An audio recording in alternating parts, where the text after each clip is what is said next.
अजीज़ तलबा और तालबात, Farooq foundation online school के ज़रिए यकसा नसाब के मुताबिक तालीम हासिल करें। अगर हमारी वीडियोस पसंद आएँ तो चैनल को सब्सक्राइब करें और दोस्तों के साथ शेयर करें और बेल आइकन को लाजमी दबाएं ताकि आइंदा आने वाली तालीमी वीडियोस आप हासिल कर सकें। अस्सलाम वालेकुम बच्चों, उम्मीद है आप सब खैरियत से होंगे। बच्चों, ऑनलाइन स्कूल से आप मुकम्मल तालीम हासिल करके बोर्ड का इम्तहान बराए जमात नहम और दहम बेहतर तौर पर पास कर सकते हैं। आप अपनी उम्र और तालीम के मुताबिक मज़ीद तालीम हासिल करें। वालिदैन से फ़ोन या कंप्यूटर पर हमारी वीडियोस के ज़रिए तालीम हासिल करने की दरख्वास्त करें। रोज़ाना 1 से 2 घंटे ऑनलाइन पढ़ाई करें और जब आप स्कूल जाएंगे तो आपको मज़ीद किसी मदद की ज़रूरत नहीं होगी। इस तरह पढ़ाई करके अपना वक्त और वालिदैन के अखराजात में बचत कर सकते हैं। ऑनलाइन स्कूल की कोई फ़ीस नहीं है। आप जूम पर भी क्लासेस का फ़ायदा उठा सकेंगे। हर मजमून की मुकम्मल तालीमी वीडियोस मौजूद हैं। Assalamu alaikum, dear students, young learners, and all the teachers. How are you all? I hope you all are fine and doing well. Welcome back to another lecture. This is lesson number 12, Drugs Are Dangerous. This unit has been taken from grade 6 English book published by Punjab Textbook Board, Lahore. Student, today we are going to do the next portion of exercise. This is page number 129. In our previous classes, we did translation of this chapter from English to Urdu, and after that the first part of exercise A and B. So now we are going to do part C, answer the following question. Student, these questions have been taken from the text and we are going to answer them by taking the text from the lesson. बच्चों, ये सवालात जो आपके सामने हैं, आप देख रहे हैं, ये आपके टेक्स्ट में से ही बनाए गए हैं। अगर तो आपने lesson number 12 drugs are dangerous को अच्छे से पढ़ लिया है, इसका तर्जुमा ट्रांसलेशन कर ली है और इसके बाद आप इसकी एक्सरसाइज को फॉलो कर रहे हैं, तो आपको इनके आंसर्स बहुत अच्छे से आते होंगे, because everything is mentioned in your lesson. So firstly, try to focus on your lesson. Now let's begin the class. Question number 1. Why do the people use drugs? लोग मंशियात का इस्तेमाल क्यों करते हैं? Students, if you remember, we studied about drugs and why people use drugs. बच्चों, इसका answer इस lesson के शुरुआत में ही आ जाता है, that people use drugs to intoxicate their mind. लोग मंशियात का इस्तेमाल करते हैं अपने आप को इंटॉक्सिकेट करने के लिए, मदहोश करने के लिए, सेंसलेस करने के लिए, दुनिया और माफिया से कट ऑफ करने के लिए. The other question is question number 2. What is the effect of drugs on the mind of people? मंशियात का, ड्रग्स का इफ़ेक्ट, असर क्या होता है लोगों के दिमाग पर? बच्चों, हमने पढ़ा था लेसन के स्टार्ट में कि मंशियात इस्तेमाल करने से लोग अपना कंट्रोल खो देते हैं. They lose their mind and they forget about everything. अपना कंट्रोल खो देते हैं और हर चीज़ के बारे में भूल जाते हैं. Question number 3. How are the drivers who use drugs are danger for all of us? बच्चों, जो ड्राइवर, जो गाड़ी चलाने वाले लोग ड्रग्स का इस्तेमाल करते हैं, किस तरह से वो ख़तरा हैं, ख़तरनाक हैं फॉर ऑल ऑफ अस, हम सब के लिए. इसका आंसर हमने बिल्कुल लेसन के एंड पे पढ़ा था कि ड्राइवर्स हु यूज़ ड्रग्स और driver who drive by taking drug, they are dangerous for us because they cause accident and they put the life of themselves as well as the lives of passenger in a risk or danger. Question 4. What advice do you want to give to the addicts? Addicts, बच्चों, मैंने आपको बताया था नशे के आदी अफराद को कहते हैं. तो नशे के आदी जो अफराद हैं उनको आप कौन सी एडवाइस, कौन सी नसीहत देना चाहेंगे? So students, we can give them advice like the addicts should try to leave drugs and return back to normal life. जो नशे के आदी अफराद हैं उनको चाहिए कि वो ड्रग छोड़ने की कोशिश करें, नशा आवर अद्वियात को छोड़ने की कोशिश करें और नॉर्मल लाइफ, जो एक प्रॉपर लाइफ पैटर्न है, उस पर वापस आ जाएं. सो ये आंसर हमने डिस्कस कर लिए। अब हम इनको इन क्वेश्चंस के आगे लिख देते हैं ताकि ये आपको अच्छे से समझ आ जाए। तो बच्चों यहाँ अब हमने इसके आंसर लिख लिए हैं। Why do the people use drug? People use drugs to intoxicate their minds. What is the effect of drugs on the mind of people? It makes them forget everything and they lose control over themselves. बच्चों क्या असर पड़ता है लोगों पर मंशियात के इस्तेमाल का? कि मंशियात उनको हर चीज़ के बारे में भुला देती है और वो अपने आप पे कंट्रोल खो देते हैं। How are the drivers who use drugs are danger for all of us? जो ड्राइवर मंशियात इस्तेमाल करते हैं वो किस तरह से ख़तरनाक हैं? They can cause danger by putting their lives and the lives of other people in danger. ये किस तरह से डेंजर कॉज करते हैं? यहाँ पे हम लिख सकते हैं कि they can cause danger by putting their lives and the life of other people in danger. They can cause accidents, यहाँ पे एक्सीडेंट्स आएगा कि वो हादसात का सबब बन सकते हैं। किस तरह से? अपनी और दूसरे लोगों की ज़िंदगियों को ख़तरे में डालकर। What advice do you want to give to the addicts? They should try to leave drugs and return back to normal life. So these are the expected answers. You can find these answers within your text. Next is part C. Choose the correct option. बच्चों ये नीचे जो सवालात दिए गए हैं इनमें आपके पास 4 चॉइसेस हैं। इनमें से करेक्ट ऑप्शन सही इंतखाब आपने करना है। The drugs are quite dash. Drugs मंशियात बहुत डैश क्या होती हैं? ईजीली अवेलेबल, आसानी से दस्तयाब, चीप सस्ती, कॉस्टली महंगी, यूज़फुल फ़ायदेमंद। सो इसका आंसर होगा कॉस्टली। अगर आपने सबक की अच्छे से रीडिंग की है तो आपको इनके जवाबात बहुत जल्दी से पता चल जाएंगे क्योंकि ये तमाम सवालात इस सबक से लिए गए हैं कि ड्रग्स आर क्वाइट कॉस्टली। जब हमने ये पैराग्राफ पढ़ा था कि drugs can make a person poor, क्योंकि मंशियात का आदी शख्स ड्रग्स के लिए तमाम पैसा पानी की तरह बहा देता है, तो वहाँ पे ये वर्ड हमने पढ़ा था, drugs are quite costly. Number 2, addicts drain away.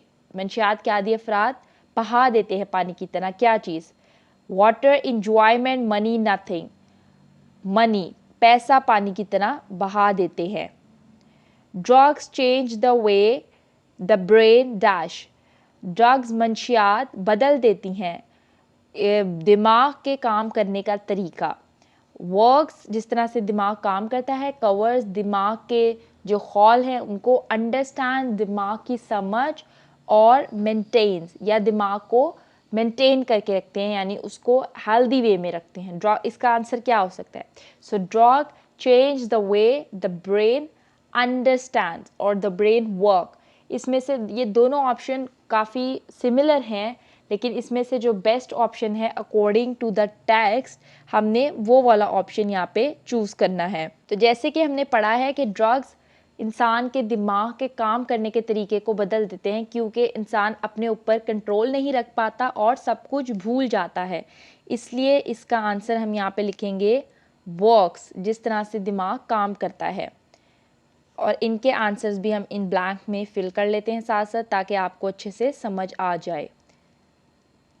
Okay, next question is the addicts drive their vehicles. मंशियात के आदी अफराद व्हीकल्स अपनी जो गाड़ियां हैं, अपने ज़राए आमदोरफ्त हैं, वो किस तरह से चलाते हैं? एक्टिवली, बहुत ही अच्छे तरीके से एक्टिव हो के, सेंसिबली, सेफली, बहुत हिफाजत से, केयरफुली, बहुत एहतियात से, या डेंजरसली, बहुत ही ख़तरनाक तरीके से। तो मंशियात के आदी अफराद बहुत ही ख़तरनाक तरीके से गाड़ियाँ चलाते हैं तभी एक्सीडेंट का बायस बनते हैं। So the answer is dangerously. Addicts make our world. मंशियात के आदी अफराद हमारी दुनिया को क्या बना रहे हैं? हेल्दी, सेहतमंद, प्लेजेंट, खुशगवार, सिक्योर, बहुत महफूज, और अनहेल्दी। सो बच्चों इसका आंसर है अनहेल्दी। मंशियात के आदी अफराद हमारी दुनिया को अनहेल्दी बना रहे हैं, डिजीज़ कॉजिंग बना रहे हैं। अनहेल्दी वो बंदा होगा जो सेहतमंद नहीं होगा। तो जो किस तरह से ये बात क्यों गई है? इसलिए क्योंकि जो लोग मंशियात के आदी हैं वो ड्रग्स लेते हैं और उसकी वजह से वो अपनी हेल्थ जो है उसको बर्बाद कर लेते हैं पूरी तौर से, तो इसलिए they are making our world unhealthy. Okay, so this is about part E, choose the correct option. Okay, now moving forward, next is grammar portion. This is very important portion of your whole exercise. इस पे आपने focus करना है because in every lesson we came across new terms of grammar and new concepts of grammar. बच्चों ये आपके लिए बहुत ज़रूरी है to understand. Today in grammar portion we have conditional sentences. Conditional sentences को हम उर्दू में कहते हैं शर्तिया जुमले. कंडीशन का मतलब होता है कोई भी शर्त लगाकर या किसी बात की कंडीशन लगा कर बात की जाए कि अगर तो ये ऐसा काम होगा तो मैं ये काम करूँगा. यानी आप एक सूरत हाल दे रहे हैं अगले को कि ये काम होने पे आप दूसरा काम करेंगे. So let's read about it and grab their concepts and try to practice this grammar portion as well. First, conditional sentence. बच्चों conditional sentences की और भी बहुत सी types होती हैं. यहाँ पे आप first conditional पढ़ने जा रहे हैं. First conditional sentences express a situation that will happen under conditions in the if clause. बच्चों फर्स्ट कंडीशनल में आपके पास कैसी सिचुएशन दी जाएगी जिसमें इफ़ क्लॉज प्रेजेंट होगी. क्लॉज क्या होता है? एक सेंटेंस का, एक जुमले का पार्ट होता है. सो इफ़ क्लॉज के साथ आपको कंडीशनल सेंटेंस दी जाएगा. Structure of first conditional sentence. First conditional sentence का स्ट्रक्चर कैसा होता है? जैसे कि हमने अभी एक क्लॉज के बारे में पढ़ा कि इफ़ क्लॉज होगी, यानी ऐसी सिचुएशन जिसमें इफ़ का वर्ड यूज़ होगा और सेंटेंस का दूसरा हिस्सा दूसरी क्लॉज पे मुश्तमिल होगा. Okay, the verb in the if clause, present tense or model plus simple form. If it rains. बच्चों if clause में जो आपके पास verb होगा वो present form में मौजूद होगा और उसके साथ if लगा होगा simple present form में. If it rains, अगर बारिश होती है. ये एक clause है, sentence का एक part है. Next part इसका क्या है? The main clause. The verb in the main clause. बच्चों पहली clause है if clause जिसमें if का word present है. दूसरी है main clause जिसमें पूरी बात, मुकम्मल बात का जिक्र किया गया है. सिंपल फ्यूचर टेंस और मॉडल प्लस सिंपल फॉर्म. इसका स्ट्रक्चर क्या है कि फ्यूचर टेंस मौजूद होगा इसमें, if clause में प्रेजेंट टेंस मौजूद है और ये मेन क्लॉज में आपके पास फ्यूचर टेंस मौजूद है. This is the difference. और modal plus simple form. We will not go on trip. हम ट्रिप पर नहीं जाएंगे. फ्यूचर टेंस की बात हो रही है. अगर आपके पास जुमले के पहले हिस्से में इफ़ क्लॉज मौजूद है तो उसके साथ वर्ब प्रेजेंट फॉर्म में है. इफ़ इट रेन्स, ये प्रेजेंट फॉर्म है वर्ब की. अगर बारिश होती है.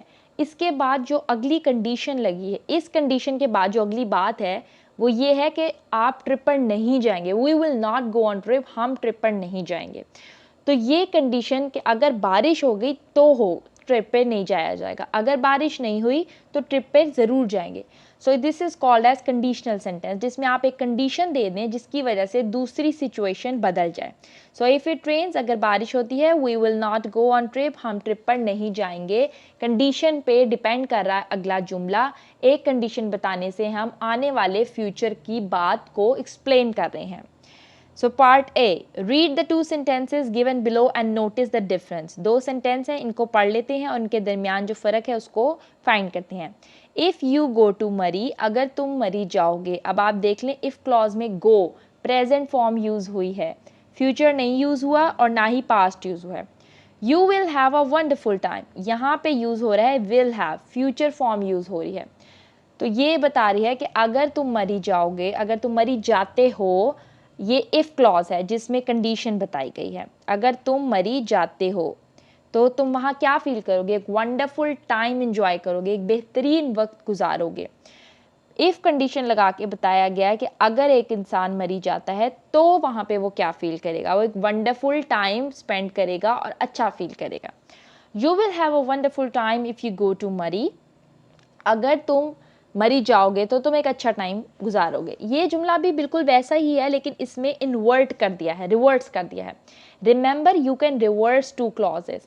यहाँ पे साइड बॉक्स में इसकी एक्सप्लेनेशन मौजूद है कि आप दो क्लॉजेस को रिवर्स कर सकते हैं. हमने अभी पढ़ा कि प्रेजेंट वाली क्लॉज हमारे पास इफ़ क्लॉज है और फ्यूचर वाली जिसमें फ्यूचर वर्ब प्रेजेंट है वो हमारे पास मेन क्लॉज है. You will have a wonderful time, यहाँ पे अब बताया गया कि तुम एक अच्छा वक्त गुजारोगे. कब? ये एक फ्यूचर में काम होगा. इससे पहले कंडीशन लगानी है. अब वो हमने रिवर्स कर दी है कंडीशन, इसलिए अब कंडीशन हमारी बाद में आ गई है. If you go to Murree, अगर तुम मरी जाते हो। यहाँ पे कंडीशन बाद में आ गई है लेकिन स्ट्रक्चर सेम है। गो प्रेजेंट फॉर्म में यूज़ हो रहा है, विल हैव फ्यूचर फॉर्म में यूज़ हो रहा है, विल हैव वाली मेन क्लॉज है, गो वाली प्रेजेंट फॉर्म में इफ़ क्लॉज है क्योंकि इफ़ लगा हुआ है यहाँ पे। स्ट्रक्चर सेम है, सिर्फ ऑर्डर रिवर्स हो गया है। जो पहले इफ़ क्लॉज थी, कंडीशन थी, वो अब बाद में आ गई है, और जो फ्यूचर वाली मेन क्लॉज थी जिसमें सिचुएशन का बताना था वो पहले आ गई है। So question 1, which clause comes first in this sentence. बच्चों अब यहाँ पे ये सवाल है कि कौन सी क्लॉज पहले आएगी इस तरह के सेंटेंस में। अब यहाँ पे अगर आप बताएं, ये अगर इसको हम कह लें ये 1 है और ये 2 है हमारे पास सेंटेंस, तो सेंटेंस 1 में if clause comes first and main clause comes after that. In sentence 2 main clause comes first, if clause comes after that. So anyone लिखा है, इसका मतलब है कि ये रिवर्स हो सकती है, कोई भी क्लॉज पहले आ सकती है। लेकिन जैसे मैंने आपको एक्सप्लेन किया कि सेंटेंस 1 में कौन सी क्लॉज पहले और सेंटेंस 2 में कौन सी।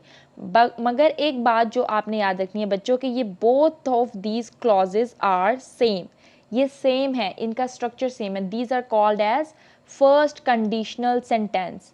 ये दोनों सेंटेंस क्या है, फर्स्ट कंडीशनल। इसका मतलब दोनों सेंटेंस बिल्कुल सेम है, इनकी क्लॉजेस भी सेम है, मेन और इफ़, सिर्फ उनका ऑर्डर रिवर्स हो रहा है। यहाँ पे पहले इफ़ क्लॉज है, यहाँ पे बाद में है।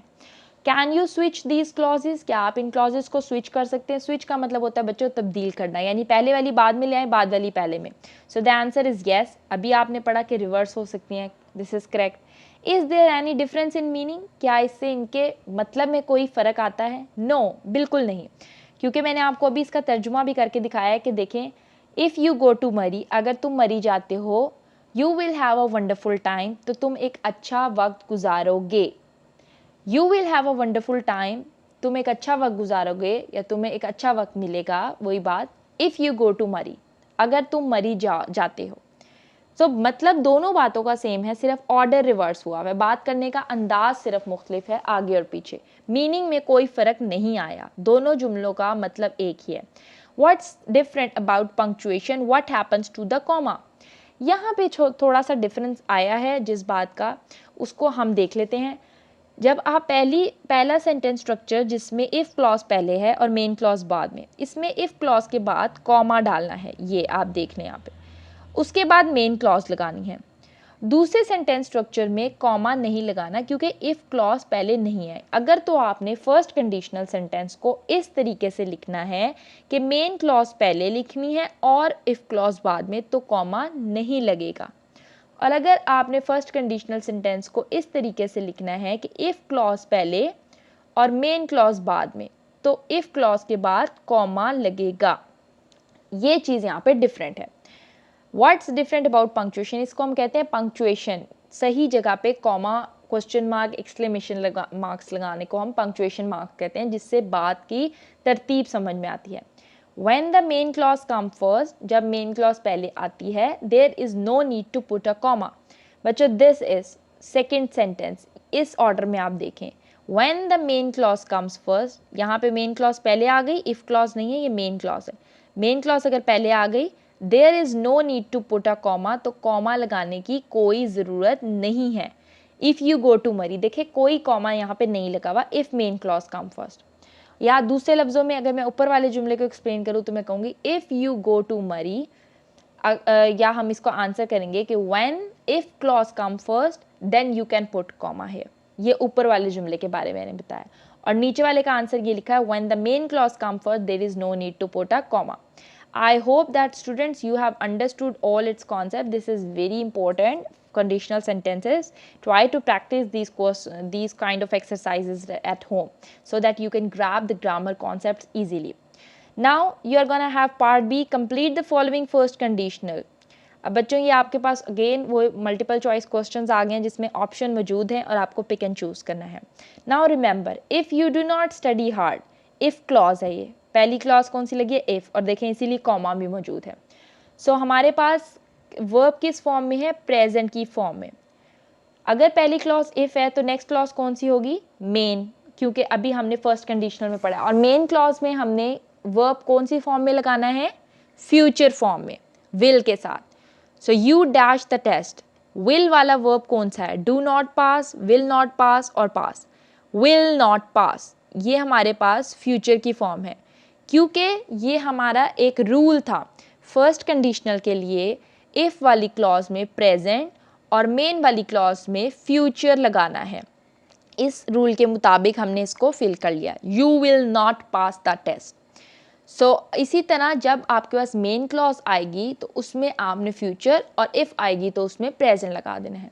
हुमा विल बी सैड, यहाँ पे अब मेन क्लॉज है फ्यूचर में। इफ़ हर मदर, तो इफ़ वाली क्लॉज में अब आप क्या लगाएंगे यहाँ पे, simple present. Will leave, will not leave और leaves, this is simple present, यहाँ पे सिंपल प्रेजेंट लगाने। इस तमाम रूल में आपने दो बातें सिर्फ याद रखनी है, इफ़ क्लॉज में सिंपल प्रेजेंट और मेन क्लॉज में विल के साथ प्रेजेंट फॉर्म वर्ब की लगानी है। ये दोनों बातें अगर आप याद रखेंगे तो आपको बिल्कुल भी मुश्किल नहीं होगी। If it's sunny, if clause आ गई इसका मतलब सिंपल प्रेजेंट लगा है, तो नेक्स्ट क्लॉज मेन है। हम खुद ही इस चीज़ को प्रिडिक्ट कर लेते हैं, सोच लेते हैं कि नेक्स्ट क्लॉज में हमने क्या लगाना है, will form.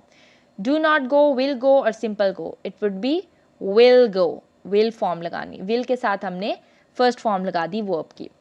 You won't enjoy your time, बच्चों वॉन्ट कहते हैं विल नॉट को, विल नॉट को जब हम इकट्ठा लिखते हैं कॉन्ट्रैक्शन की फॉर्म में तो वॉन्ट लिखते हैं।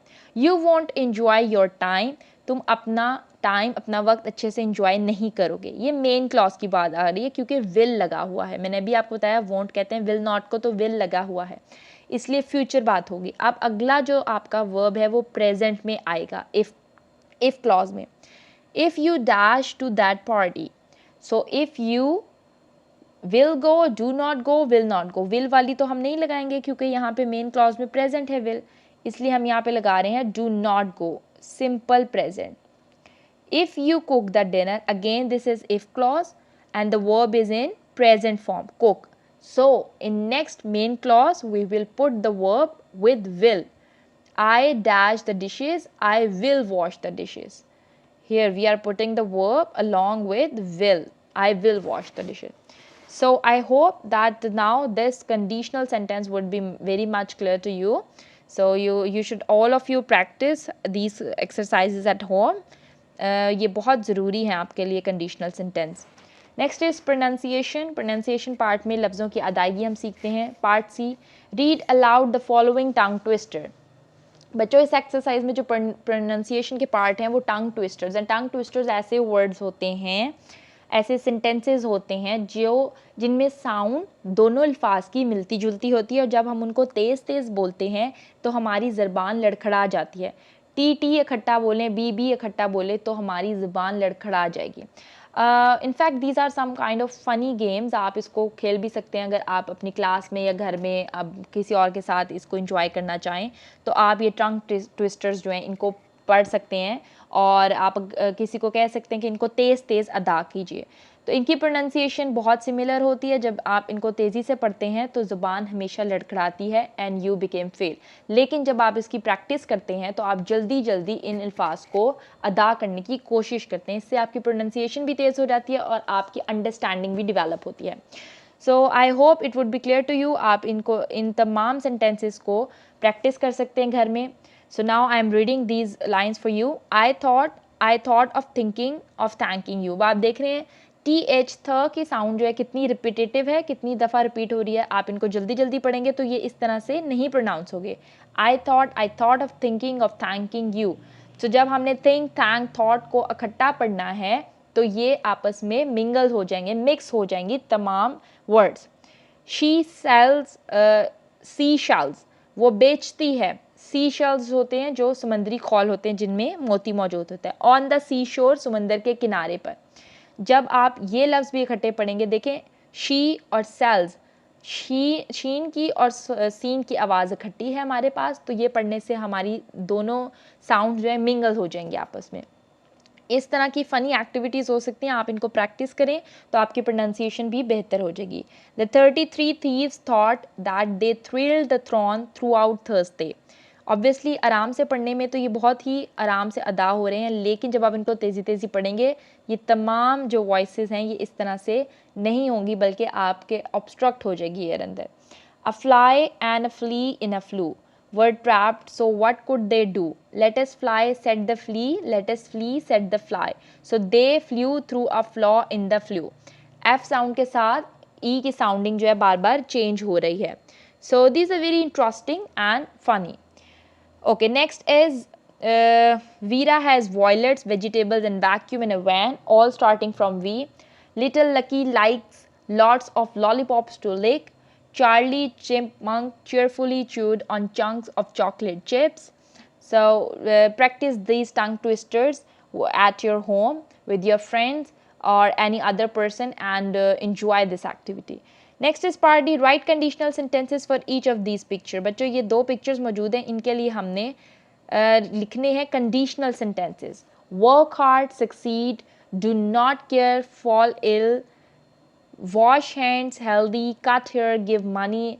इसका मतलब इन तमाम में से एक को हमने कंडीशन बनाना है और अगली बात को हमने फ्यूचर में शो करना है कि अगर ये काम नहीं करोगे तो ऐसा हो जाएगा.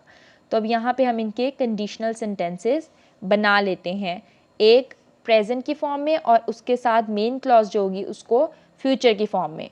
सो स्टूडेंट्स, इन वर्ड्स और फ्रेजेस को यूज़ करते हुए हमने यहाँ पे इनके कंडीशनल सेंटेंसेस बना लिए हैं अच्छे से. अब हम देख लेते हैं इनको. So first one is work hard and succeed. बच्चों ये दोनों वर्ड्स पढ़ के आपके दिमाग में पहली बात क्या आती है कि अगर तुम मेहनत करोगे, अगर तुम ज़्यादा वर्क हार्ड करोगे तो तुम कामयाबी हासिल करोगे. सो इसलिए हम इसका सेंटेंस यूँ बनाएंगे कंडीशनल सेंटेंस के वर्क हार्ड, इसको हम इफ़ क्लॉज में ले जाएंगे. If you work hard comma you will succeed.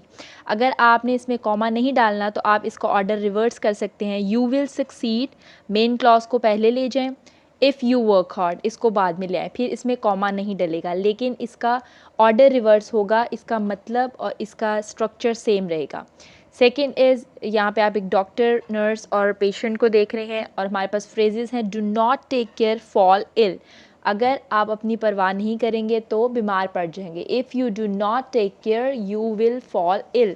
अगर तुम अपना ख्याल नहीं रखोगे तो तुम बीमार पड़ जाओगे. यहाँ ज़रूरी नहीं है कि आप हर सेंटेंस यू के साथ ही बनाएं, आई के साथ भी बना सकते हैं या किसी का नाम भी मेंशन कर सकते हैं. If Ali do not take care he will fall ill, हम इस तरह से भी सेंटेंस को चेंज कर सकते हैं.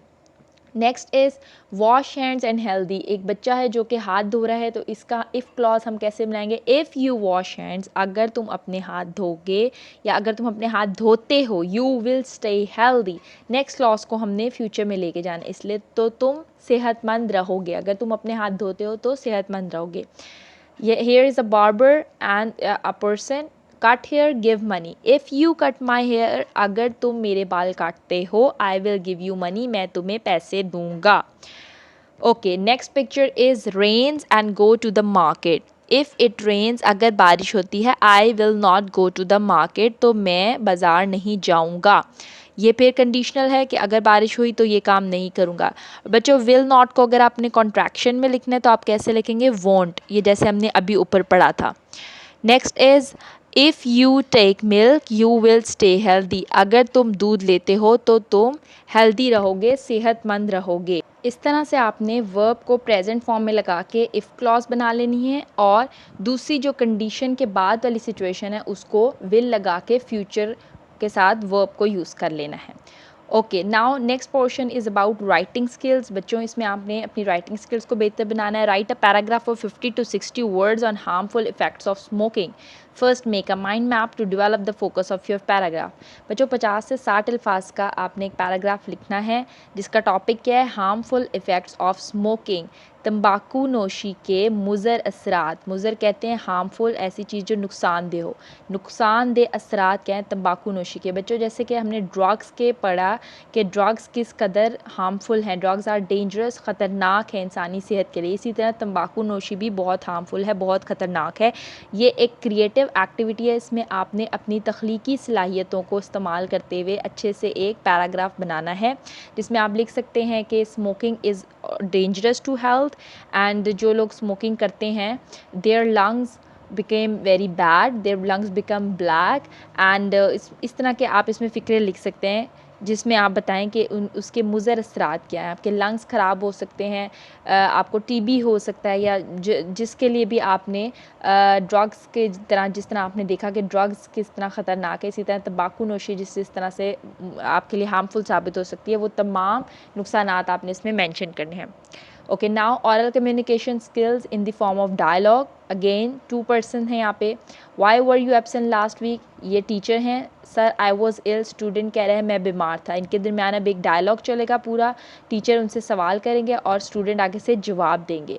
Daniyal, sir I was ill, teacher oh what happened, sir I fell off my bike, my ankle was swollen, मैं बाइक से गिर गया था और मेरा टखना फूल गया, मुझे तकलीफ़ थी। What did you do then, फिर आपने क्या किया? मैंने डॉक्टर को दिखाया। ही बैंडेज माई एंकल, उसने मेरा एंकल, मेरे टखने को बैंडेज की, उसको मरहम पट्टी की। इस तरह से डायलॉग की एक डायलॉग चलेगा जिसके थ्रू आपकी ऑरल कम्युनिकेशन स्किल्स बेहतर हो सकती हैं। It's a group activity, so try to practice this activity within your class. Okay, next is glossary part, जिसमें वर्ड्स के मीनिंग मेंशन है। एडिक्टेड, ये कुछ अल्फाज हमने सबक पढ़ते हुए भी इनको एक्सप्लेन किया था, मगर यहाँ ग्लॉसरी में एक दफ़ा फिर इनके मीनिंग्स देख लेते हैं। एडिक्टेड कहते हैं किसी चीज़ का आदी हो जाना, डिपेंड ऑन ड्रग्स, ड्रग्स पे डिपेंडेंट हो जाना, या किसी भी चीज़ का अगर आप आदी हो जाए उसको हम एडिक्टेड कहते हैं। Cause, to bring about something, किसी चीज़ की वजह बनना। डेंजरस, ख़तरनाक। लाइकली और एबल टू कॉज हार्म और इंजरी। डिजीज़, बीमारी। Illness caused by infection rather than by an accident, ऐसी बीमारी जो किसी इन्फेक्शन के थ्रू हो बजाय किसी हादसे के। Disturb, to upset the arrangement और ऑर्डर ऑफ समथिंग, किसी चीज़ के ऑर्डर या अरेंजमेंट को ख़राब करना। ड्रग, मंशियात, any chemical substance which is abused, habitual और addictive and possession of which is illegal, कोई भी ऐसा कीमियाई मादा जिसकी आदत आपके लिए इंतहाई मुज़र है, एडिक्टिव है, आप आदी बन जाए उसके, या उसका रखना आपके लिए गैर कानूनी हो, वो ड्रग कहलाता है। हर्ट, नुकसान देना। टू इंज्योर और cause physical pain to someone, किसी को फिज़िकली तकलीफ़ देना या नुकसान देना। Okay students, now here we are ending chapter number 12, drugs are dangerous, should protect ourselves from such abusive chemicals. Okay, try to practice these exercise questions at home and grab the proper meaning of everything. Take care of yourselves. Allah Hafiz.